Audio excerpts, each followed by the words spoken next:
If I do X, Y, and Z, I am going to lose things that are important to me. I was a late bloomer with using. I didn't have many friends. I grew up very religious. So I think that also played into being different. I really struggled socially and internally. And so self-harm is where it started with cutting and big challenges with body image and food and uncertainty. Biggest problem was I had no reference of I should or shouldn't do this. My life was so kind of restricted and compact that I had zero reference of what I should or shouldn't do. So I graduated, secured this first professional job, and I was asked to resign because of my behavior and my substance use. So I had those 5 years abstinent. I was still a dry drunk. I still had all of my character defects. I was still dishonest, manipulative. The most bizarre thing is that I had no hope. I had accepted that this was my life, and I was probably going to die from my drugs choice. For me, I started to get scared. Not necessarily scared that I was going to die, but scared that I was going to lose my sanity. When I'm in active addiction, that is my fuel to continue to use. When I'm in sobriety, that is my reason to stay sober. Green lights and blue skies are on their way. Yeah, they're on their way.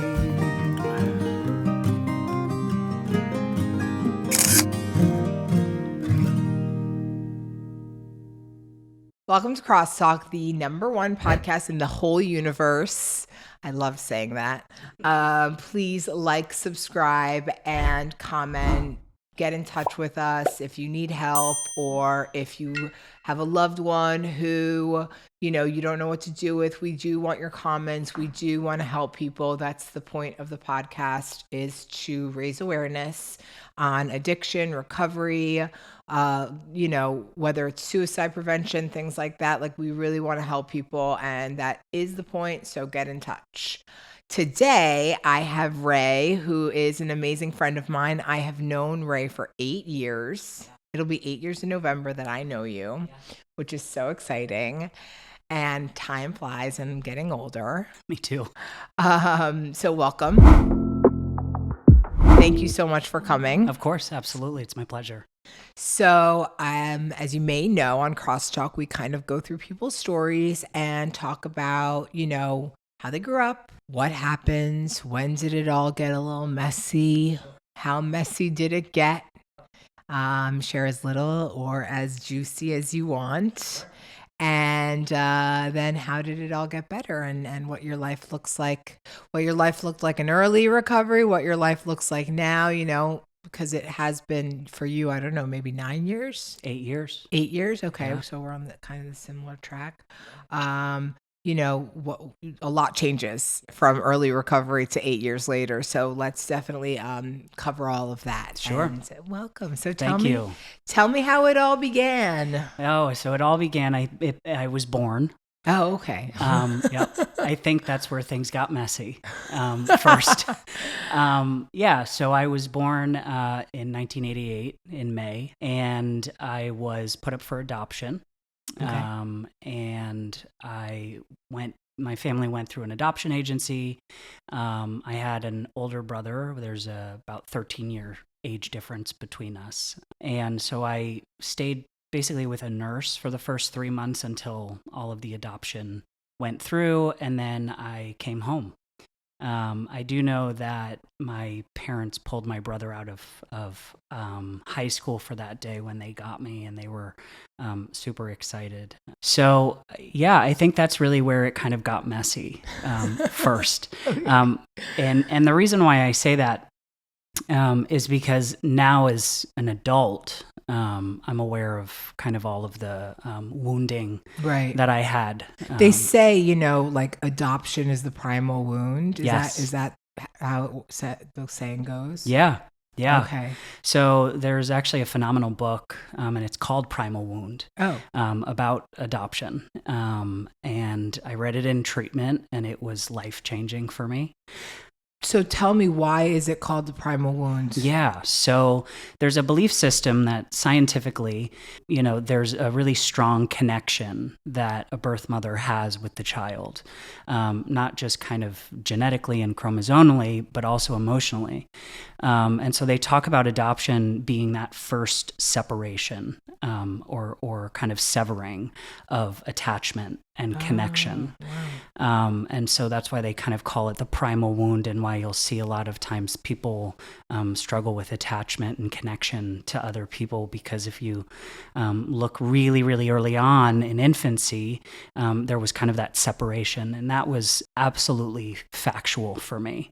But I didn't know that it was factual for me until I got sober and I went to treatment, and I learned about adoption and how it impacted me. I grew up always knowing that I was adopted. There was never kind of this moment where a bomb went off. I just kind of remember growing up knowing that I had been adopted. Okay. And so I was told pretty early on.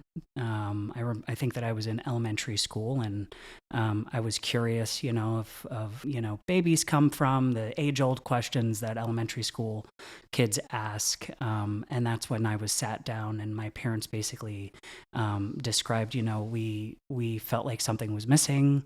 We wanted another child, and we were lucky to get you. So learning that I was adopted wasn't necessarily traumatic for me. Did you feel something was different? I did. Okay. Yeah, I did, because I was so different Okay. than my family. There were down to interests. My family is very book smart. Both of my parents were professors, and my brother was very book smart.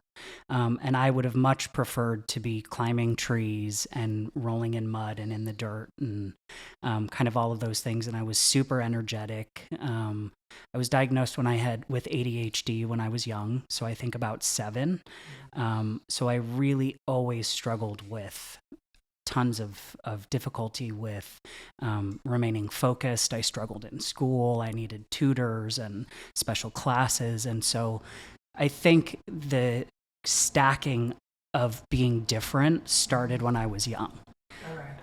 So, to be so different from my family, but also being adopted, was kind of my first lesson in, wow, Ray, there's something different about you than other people, and I just don't know what it is. So, one of the things that I really struggled with was needing extra help in school. So I was diagnosed with challenges with learning, math, English, things like that. And so, kind of needing that extra help was shameful for me. I was very much tutor, had a lot of learning stuff too, and I needed the tutoring and extra help and everything. So that was like very prevalent in my school, like the special ed course, like where everyone went to get like untimed. I don't know if it's because we were like really bad kids or whatever, but we all got extra time on tests and things. So that was a prevalent thing in your, like, that was really a major, you remember that a lot. I do. Okay. Because I remember growing up knowing that my family learned with such ease. There was such a focus on academics and studying and reading, and I had zero interest in that. Yeah. And so I think the internal message that I gave to myself was, I'm stupid or I'm dumb because I'm not like my family or other people that I saw really excel. Which is quite the opposite. Now I know that. Right. And as a kid, and that was a narrative that I had for most of my life until I got sober. And I think that it was actually a narrative that played into my use. I was just different. And I really think that I took that I'm different and ran with it. So how did that progress? So now, like, you're getting older, learning is definitely something different for you. And how were you behaviorally? Were you, like a bad kid? I think my bad kid era started in middle school. Okay. So in elementary school, I was and I say bad kid. I don't know. That's probably not a good thing to say. I don't know. I don't mind but, it. just, naughty, I guess. Yeah. I don't mind it. I think I reveled in being the bad kid. Right. Actually, it fulfilled this kind of piece of me, which is, I'm stupid, therefore. Like the self-fulfilling prophecy. Sure. Right. Yeah. And I wanted to be, this person that I was searching to create my own identity, and I was a late bloomer with using. Most of my challenges early on were behavioral, where there was a ton of rage and anger and a history. I think we'll call it our bad kid era. Okay. It feels powerful. I don't know. But I think the challenge in middle school was that's when puberty starts. I didn't have many friends. I grew up very religious, in a very religious household, which was very restrictive for me. So you were Orthodox Jewish? Correct. Okay. Yeah. Did you observe the Sabbath? So no lights, no electricity, walking everywhere, going to synagogue, and Shabbat dinners on Friday night, which I love personally. Yeah. But okay, so I grew up around that, so I know a lot about that culture. Yeah. So I grew up with that, and that's all that I really knew. And I think that also played a role in I'm different, because I went to public school. Most of my friends were not Orthodox Jews. And so all of my friends in middle school and high school would go to the movies Friday night or go hang out at their friends' houses. But I had expectations, lean into faith. And I think that was really tough for me, because it never hit for me what I think it hits for other people. And another part of my experience was experiencing significant trauma in early childhood. So I think that also played into being different. Something is not right with me.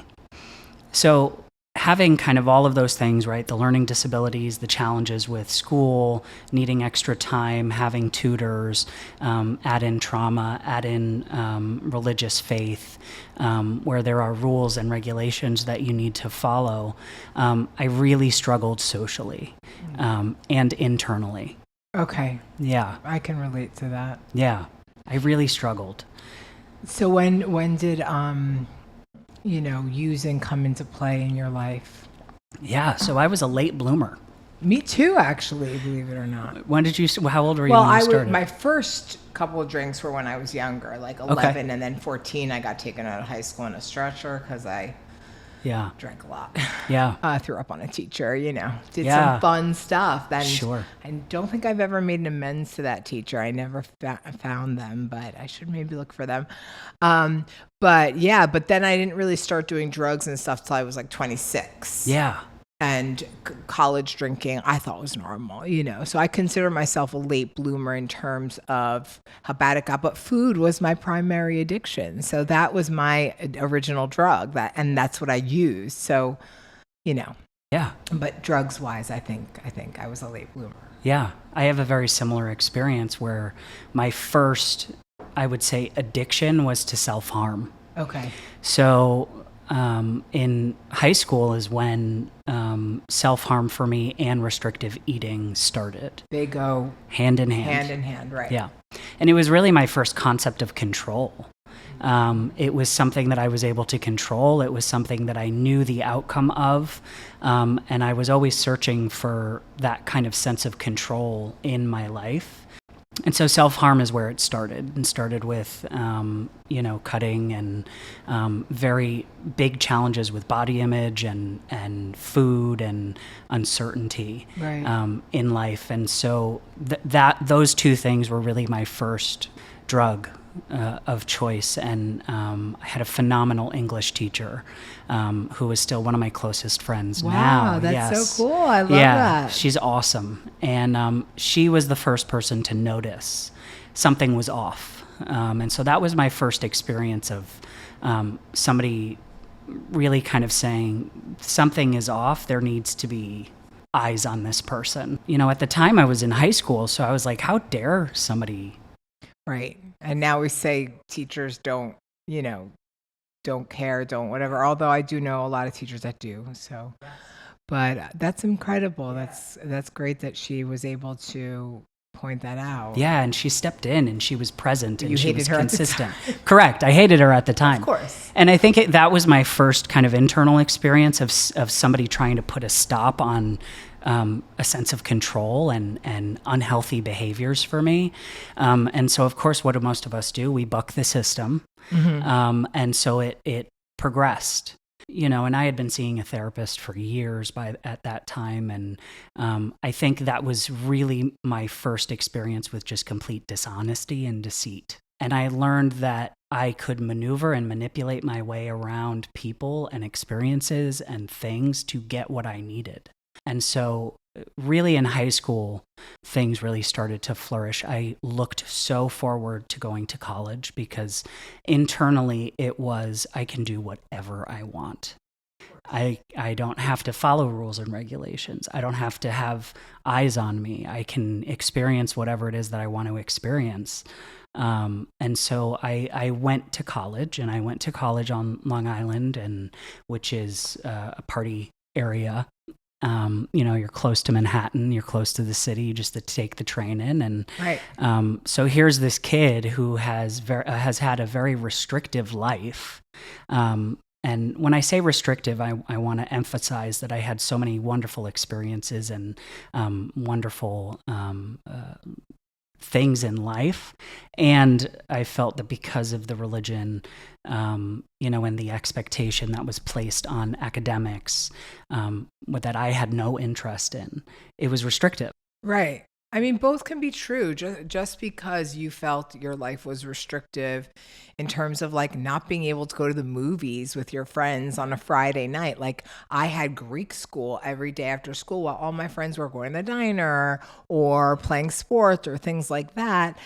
That doesn't mean I didn't have a great childhood and my parents loved me and provided me with every single thing. But did I feel left out from certain activities? Of course. So both can be true. And I think that that's really hard for other people to understand, that just because you say one thing doesn't mean that everything was all bad or everything was bad at all. Yeah. And the two can coexist together, and it can and that exact kind of knowledge was really confusing for me. Oh yeah. I mean, I didn't learn that cognitive or DBT thing, the and instead of the but.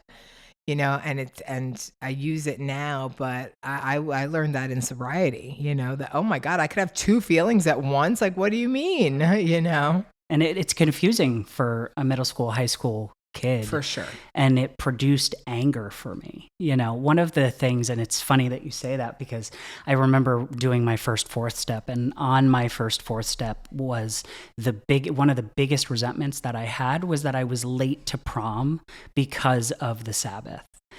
And so I was like, I don't understand why this can't be an exception. This is something that's so important to me. And so college, you don't have to celebrate anything.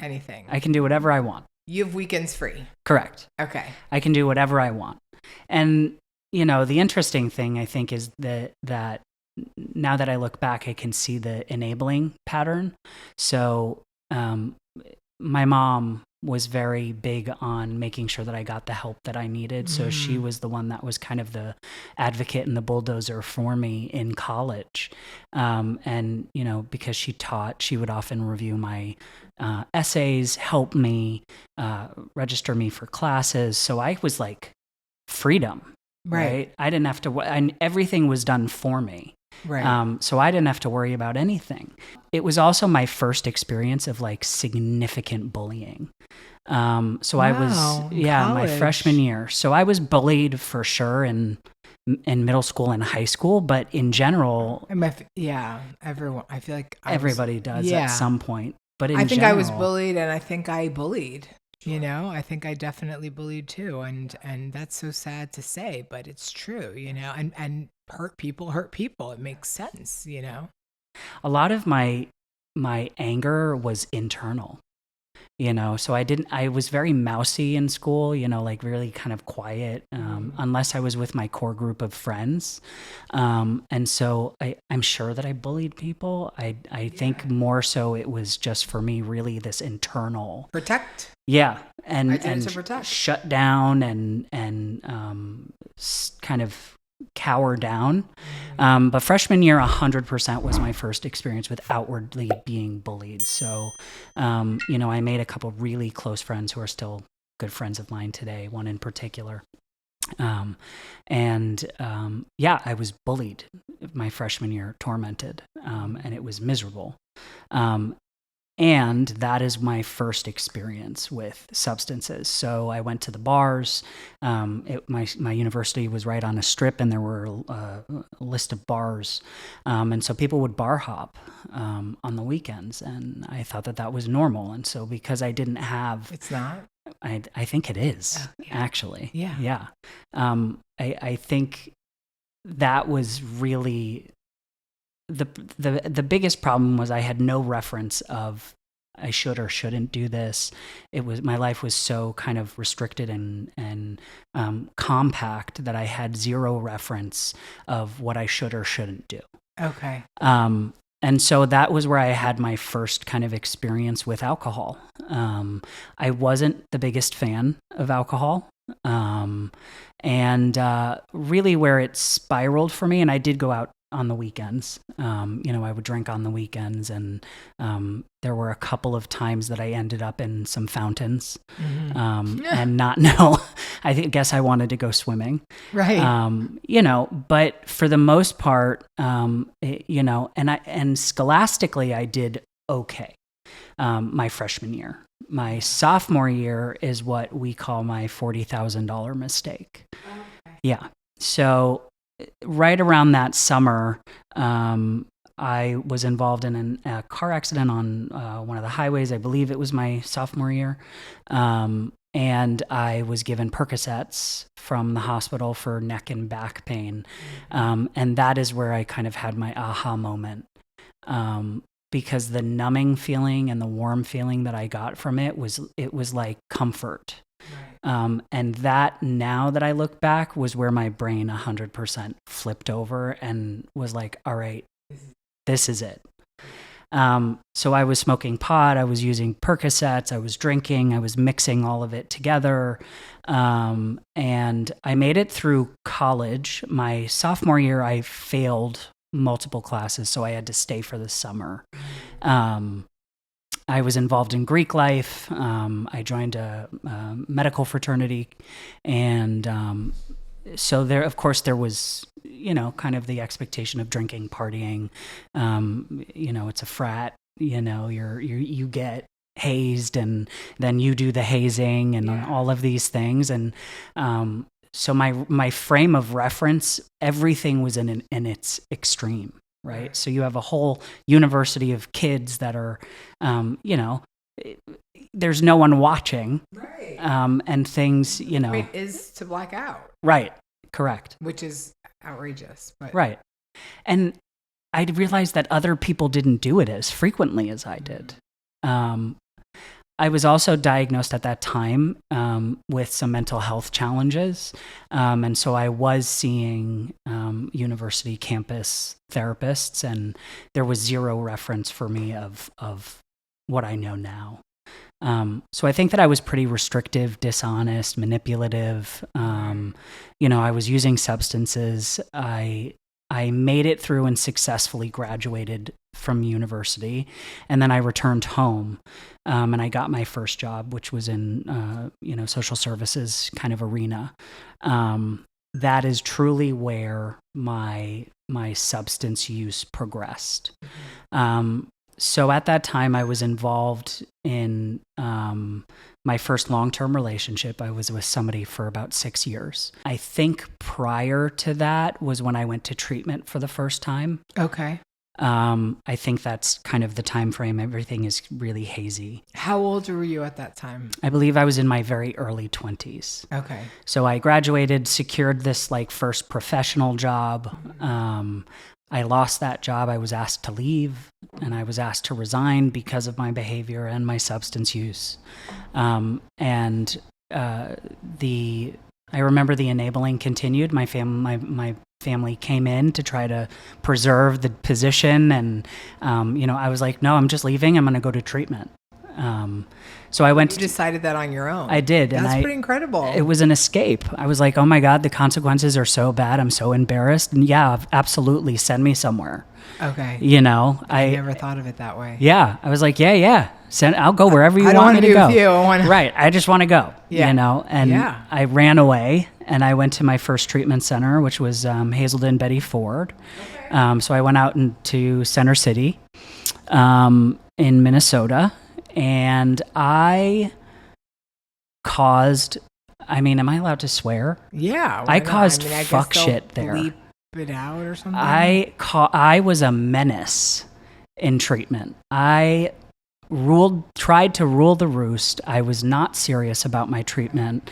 I loved having food made for me. I loved having housekeeping. I loved, I loved all of it. Was my purpose for being there was I'm going to get out of these consequences, and I'm going to come back, and like everybody's going to like forget what happened, and I'll forget what happened.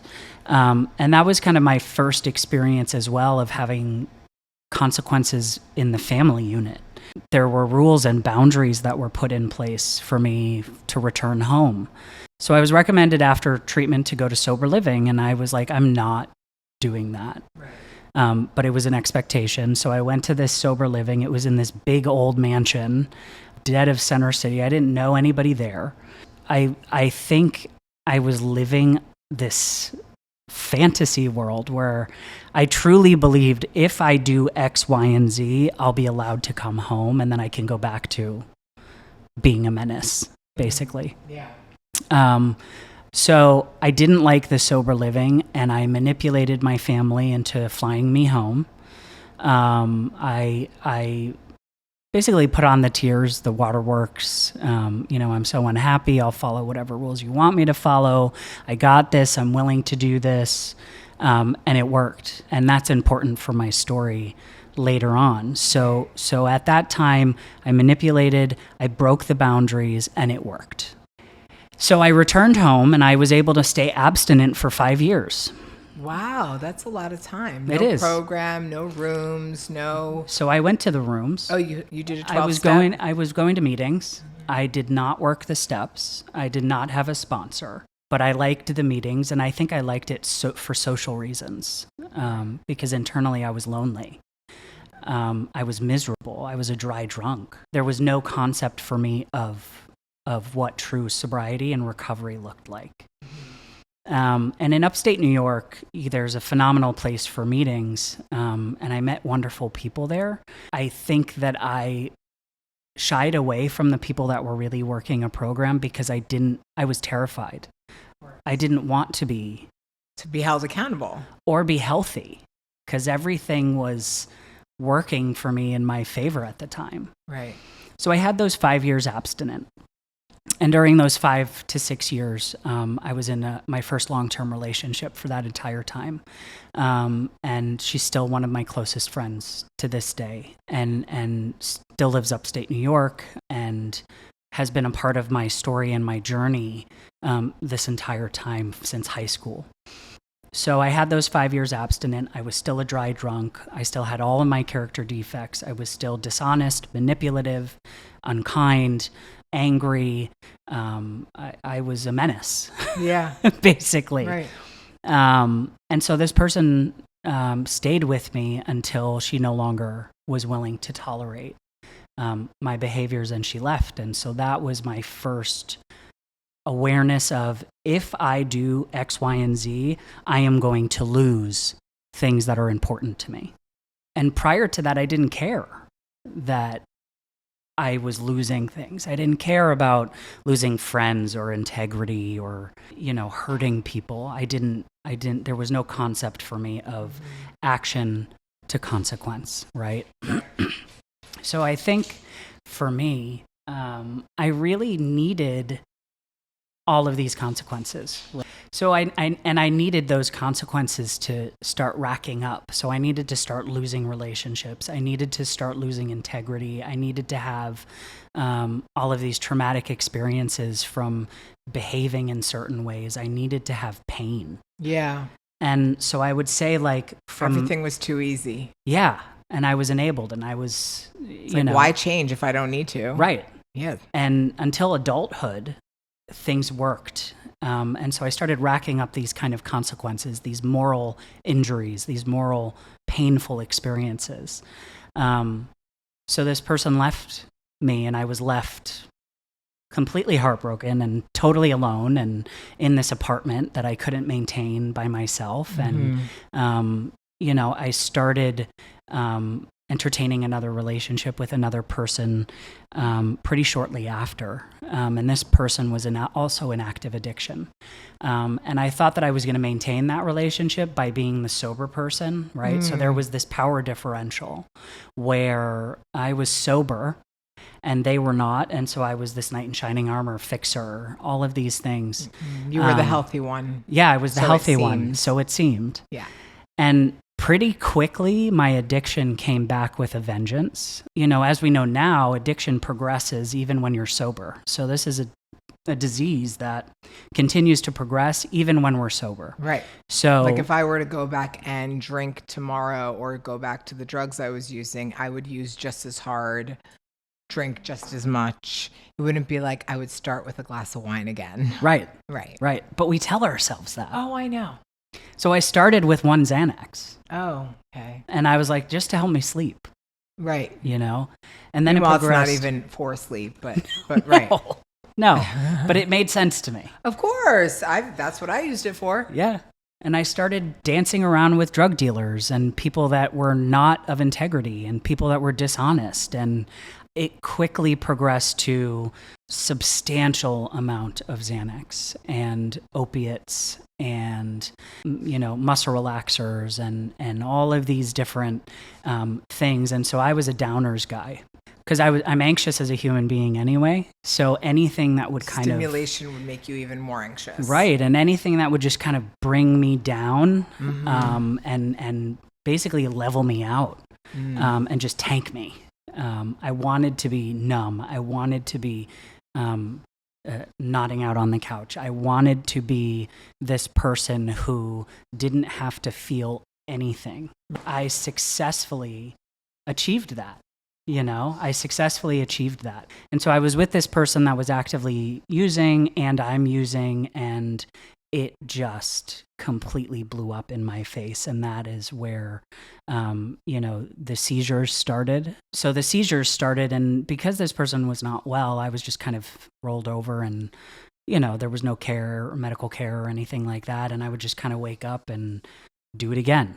And I thought that was normal. I was living this life of, I had nothing. I would go to the grocery stores to get, pick out cigarettes that were half smoking to get tobacco and so you're getting close to bottom at this point. So I'm definitely getting close to my bottom. So, I'm involved in this really unhealthy relationship. I'm actively using, I'm back, I'm in upstate New York.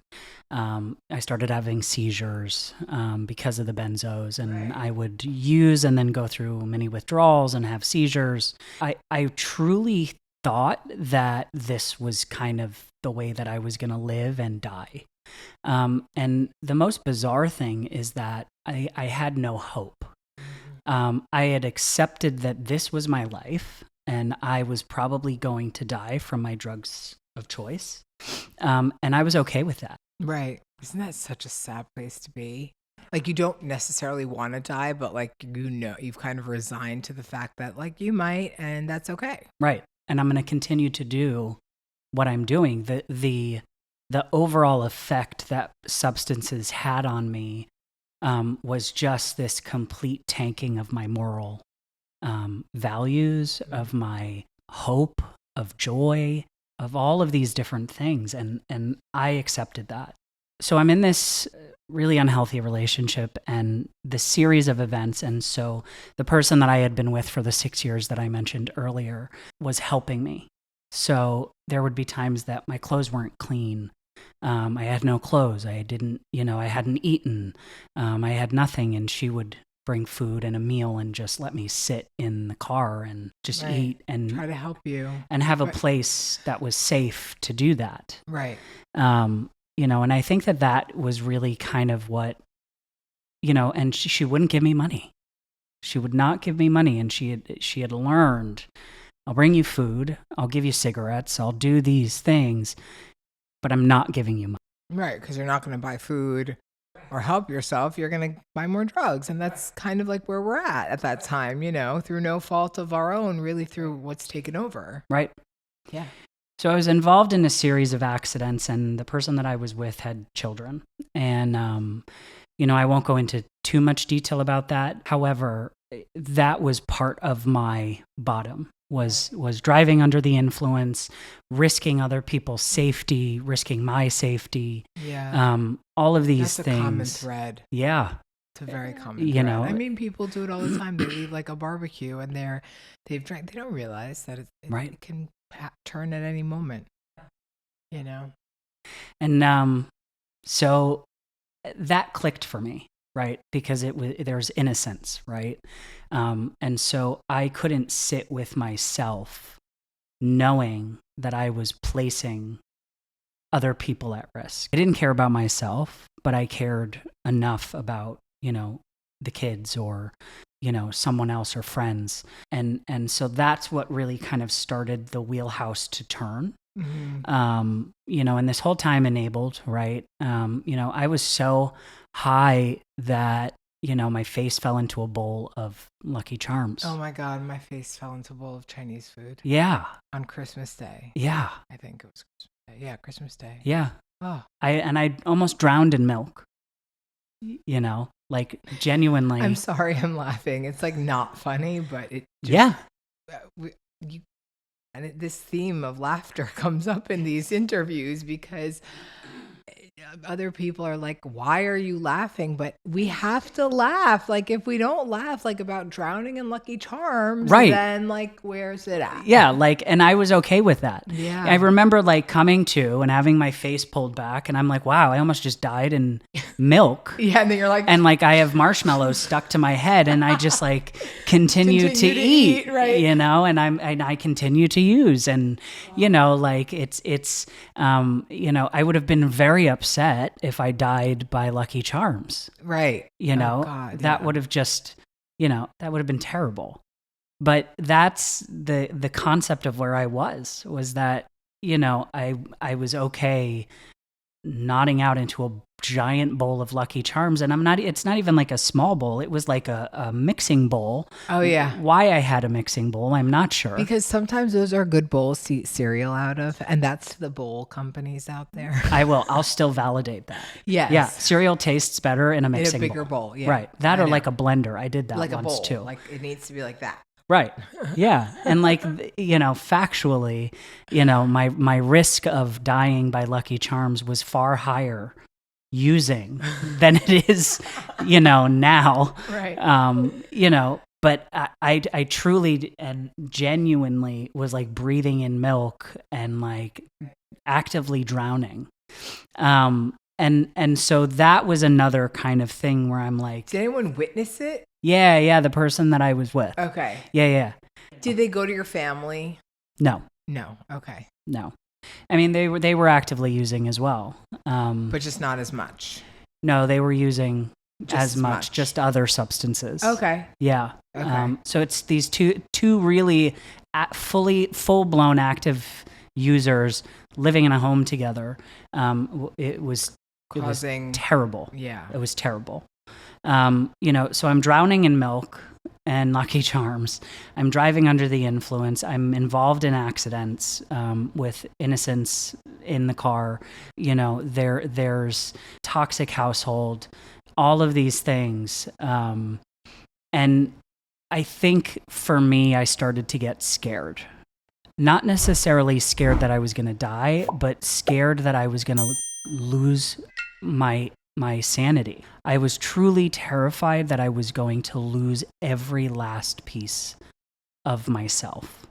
And that was scary for me. I had grown up having whatever I needed and whatever I wanted. I had grown up with people that are educated and academics and in a good home.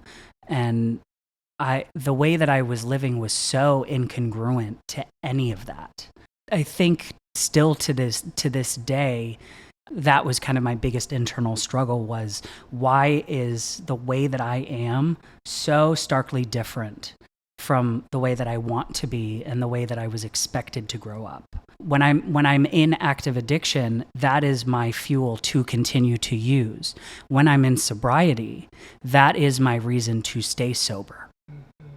And so it's when my disease is active, I'm going to get high because I'm so different. Right.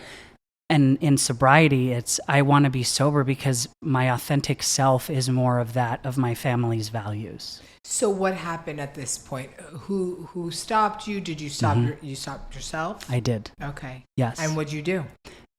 I Googled luxury treatment centers. Oh, yeah. Good and I was like, if I'm going to go somewhere, like I want it to be good. Yeah. And like I want it to be bougie. Did Where We Go come up? Yes. Oh God, really? Yes. I mean, it is a very nice place. It is a very nice place. But I don't think the luxury that you thought that I was getting was not the same luxury. I mean, beautiful place, great apartments, great, all of that, the best therapists, like especially at the time, and then, but you're thinking massages. Correct. You're thinking yoga on the beach. Correct. Maybe an Olympic-sized swimming pool. The Olympic-sized swimming pool is what got me. Yeah. Right. Yes. Yeah. I don't know what I was looking for. I just knew that I was looking to get out. Mm-hmm. And so I looked up luxury treatment centers. Where I went came up, and it was, the Magic Mountain. And that was luxury. You're lucky you got to go to Magic Mountain, actually, because I recently went for the first time. It's and wonderful. It is magic. Yes. And I was like, and whenever people were like, oh, Magic Mountain, which is Karen, I hope that's okay that I say that. We've already said Karen a million times on this podcast. Yes. Like we might as well, no, we do not work for them. We should have a sign though. I mean, they need to start paying me really. Yeah. But, flags. I can raise it down here and be like, Karen. Right. And people would say, oh, you didn't go to PA? Oh, that it's so magical. And I was like, you guys, enough with the magical, right? It's a treatment center. Please stop. Yeah. It is magical. I cried. I was moved literally a couple times. It's just a really incredible, there's a lot of good energy there. A lot of you feel it. Yeah. Yeah. Yeah, it is. And they have so many incredible programs and places to go. Yeah. And I mean, the one in Florida is great too, but it's not as magical, I would say. Sure. Yeah. They're much nicer. There's a different air. Yeah. And I think that's because that's where the detox is. It's people that are really in crisis, critical condition. Yeah. And so the air needs to be different. Yeah.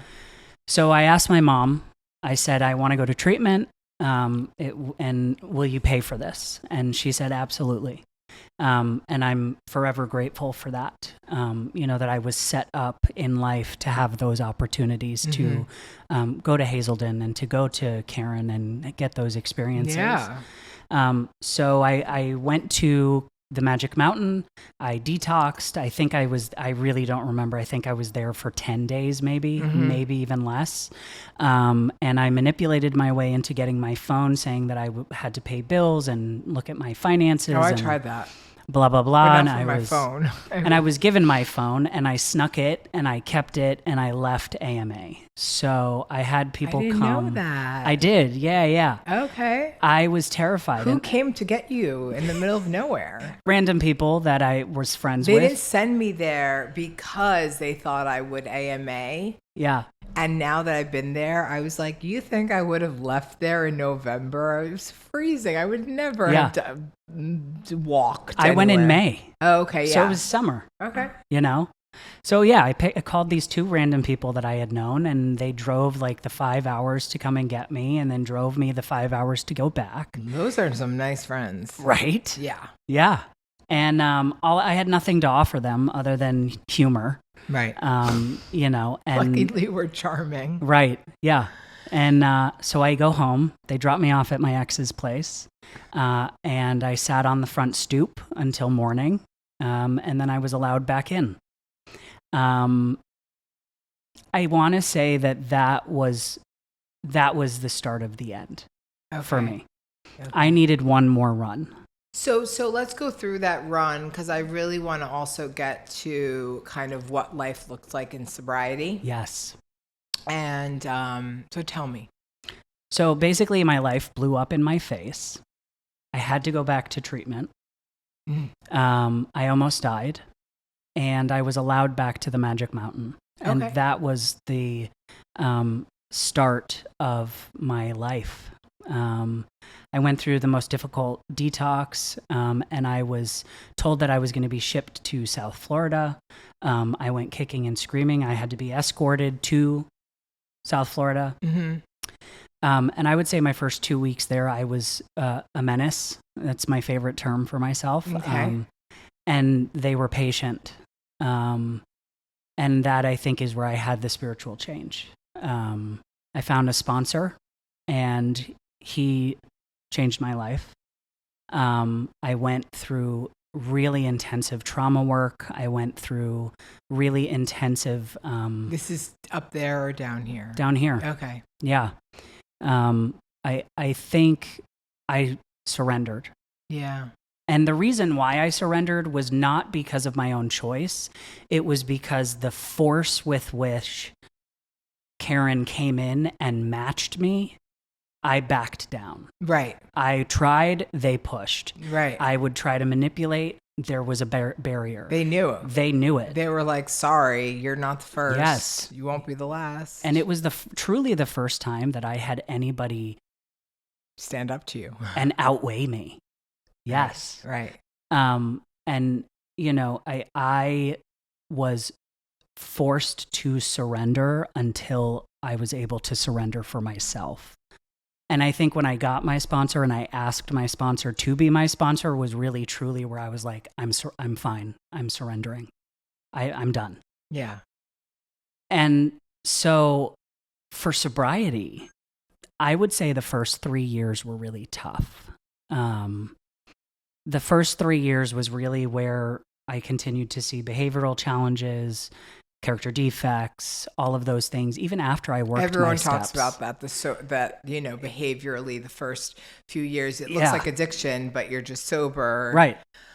Maybe not exactly like addiction, but you know what I mean? Like there's a lot of behaviors that we are not proud of in early sobriety that like devolve and develop. And it doesn't take it. We can't change overnight. And I think that's like so important for people to realize is like where I'm at has taken 8 years. Yes. You know, it's taken 8 years to get here. A lot of anger, a lot of yelling at people and learning that that's no way to behave. Sure. You know, and people loving me and people saying, you know, you're not for me. Yes.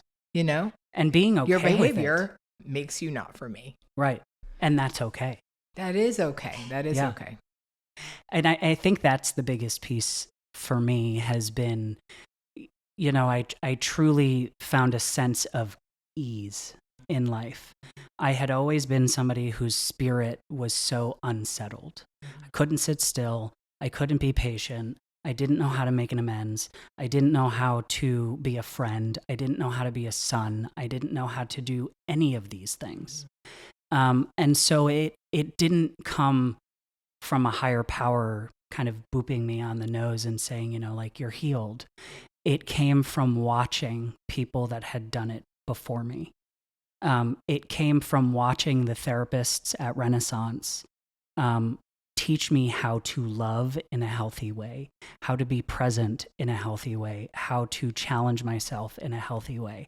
I had to truly listen and follow direction. Oh, me too. Yeah.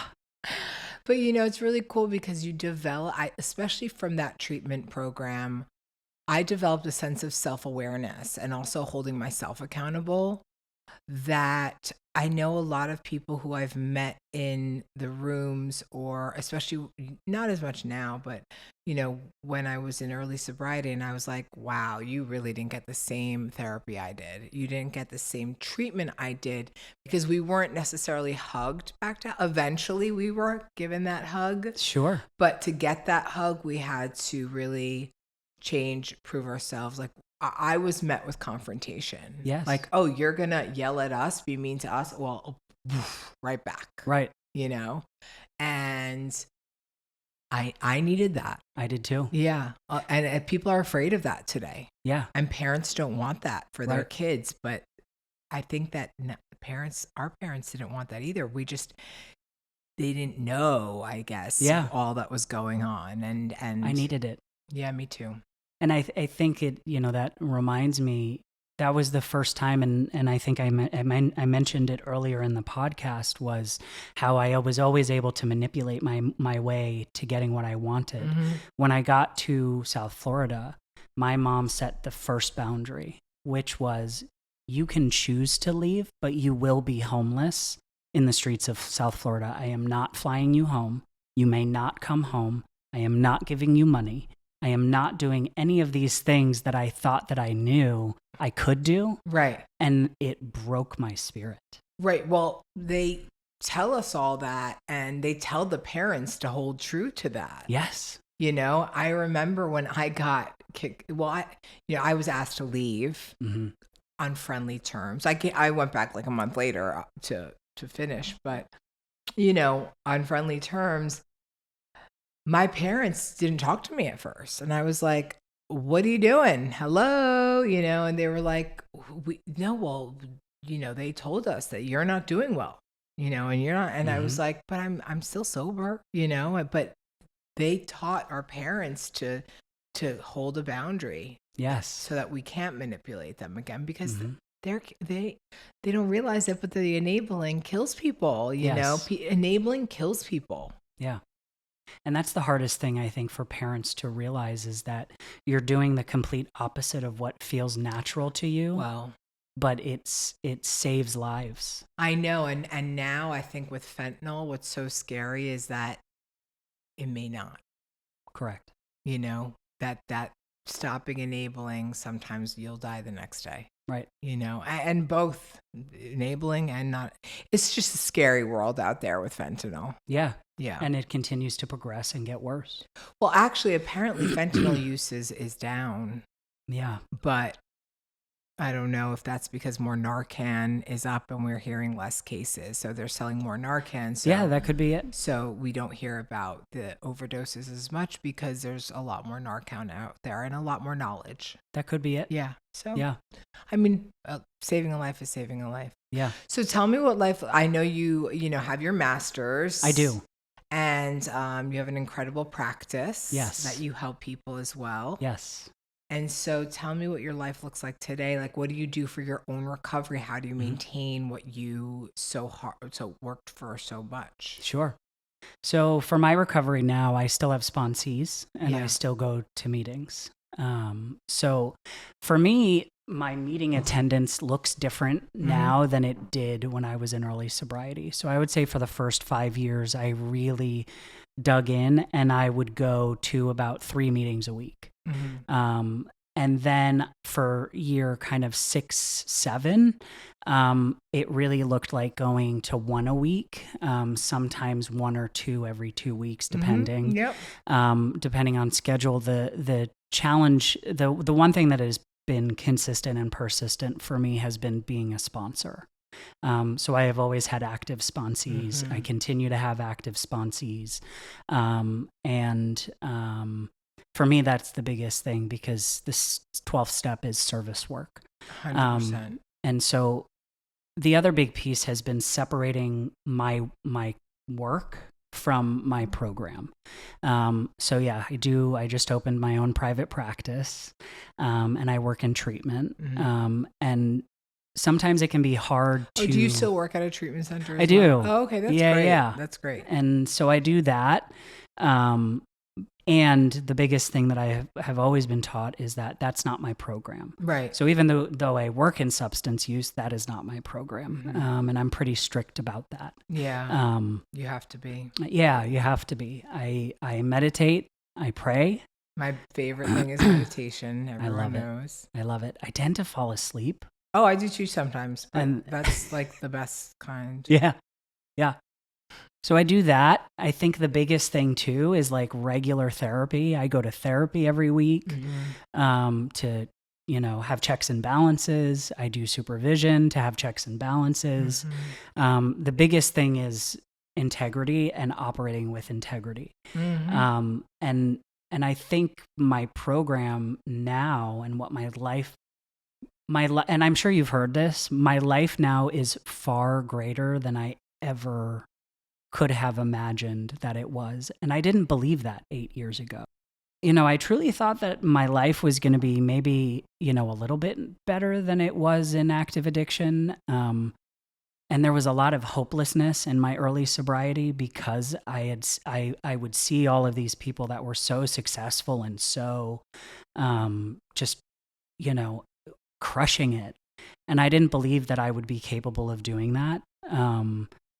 And now here I am 8 years later, and I feel like I'm kind of in my prime of my life, just kind of emotionally, spiritually, career-wise, life-wise. I think the most beautiful thing that I'm able to do now is to show up as kind of a caregiver for my mom. I'm able to be present. Is she still living up north? No, she's down here. Oh, I didn't know. Yeah. Where does she live? She's out in West Palm. Oh, how nice. Yeah. Oh, that's nice. So I get to see her every week. And, I get to help show up for her and be responsible and trustworthy and honest and of integrity. All of things that I was not. Right, of course. For a long time. A really long time. I'm a responsible dog dad. I maintain a home. I maintain career. Friends. I mean, those are all crazy concepts. My anniversary was recent. It was this past Tuesday. Oh my God. Happy anniversary. Thank you. Happy anniversary. 8 years, and May 21st was 8 years. And happy anniversary. Thank you. Yeah. That's so cool. I mean, I've seen you transform. You came before me, but, and I looked up to you, but I've still seen that transformation from 3 years. I could say that like 5 years ago, you were not the same person you are in front of me today. And I wasn't the same person either. And it's so cool. I think that's my favorite part of this is just seeing people transform from, the hopelessness and besides like looking terrible, right? Sure. We come in looking terrible. It's like a physical transformation, but it's also this spiritual, emotional, like personal. You hear people speaking differently. Yeah. Like there's almost like a sense of ease and calmness about them, which is what I feel. And I love that. That's one of my most favorite things about being sober is like the sense of like peace, like no chaos, no drama. Yes. Oh, it's great. Right. Yeah. And rejecting chaos and drama that may try to kind of infiltrate. It's maintaining that, maintaining a space of safety and security and being okay. Yeah.